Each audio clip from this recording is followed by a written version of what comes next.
My name is H.A. Goodman. I'm an author, columnist, and journalist. And to read all my writing, go to counterpropa.com, support the site through the Amazon links, and donate button at Counterpropa. Share the petition below to get the DNC to give its computer servers to the FBI.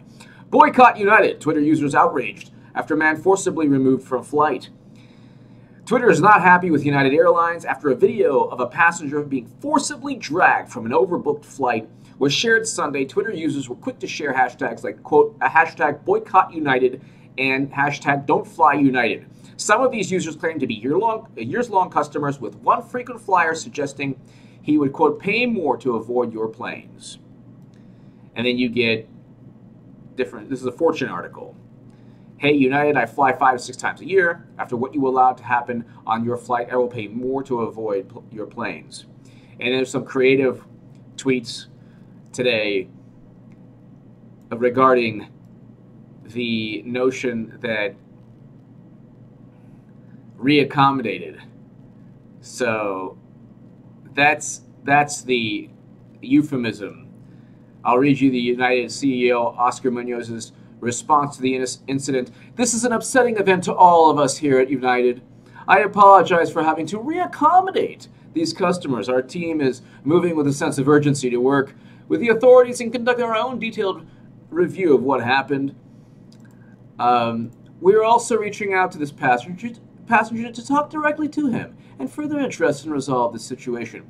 If you've seen the video, there was a guy that just literally was forcibly removed from his seat.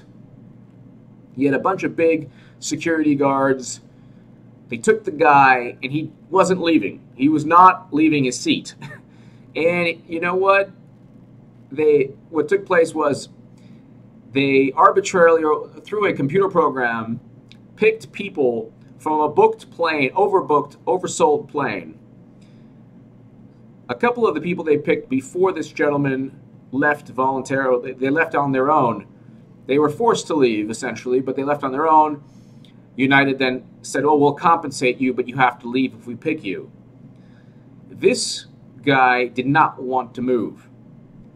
If you look at the cell phone videos, you can see the gentleman just does not, I don't know what he says or if he says anything at all, but you have these big security guards ripping him from his seat and dragging him all the way outside of the plane.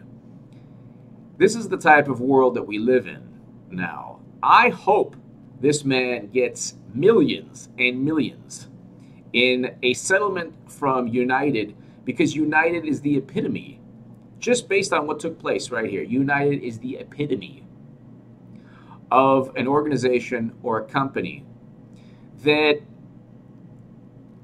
puts bureaucracy ahead of humanity. This man wasn't a threat to anyone. He paid for his seat. He didn't want to move. So I guess one way is to rip him from his seat, or another way is to say, you know what, this gentleman's not leaving. Is there anyone else who will take his seat? I've been on a Southwest plane before where they kept upping the consolation prize or the reward for somebody to truly voluntarily leave their seat. This was in the late 90s. It was first 2 tickets, 2 free tickets. Then I think it was like, it went up to like 4 free tickets, something like that. That's a lot smarter than ripping a passenger from their seat. And there's something that when you put bureaucracy and when you put this blind allegiance to rules that make no sense, or corporate rules or arbitrary rules that make no sense, where you rely on a computer program to just, that nobody can see, I believe it was a computer program, to find somebody who doesn't want to give up their seat within an airplane, and then say, oh, well, you know, we found you, it's all fair, the computer program found you, you have to leave now, and if you don't leave, you will be ripped from your seat and dragged in front of everybody. That just shows the type of organization and the type of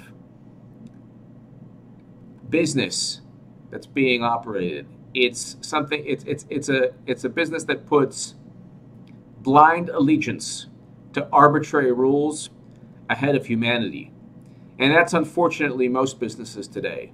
And most governments. Give me your thoughts below. Thank you so much for listening.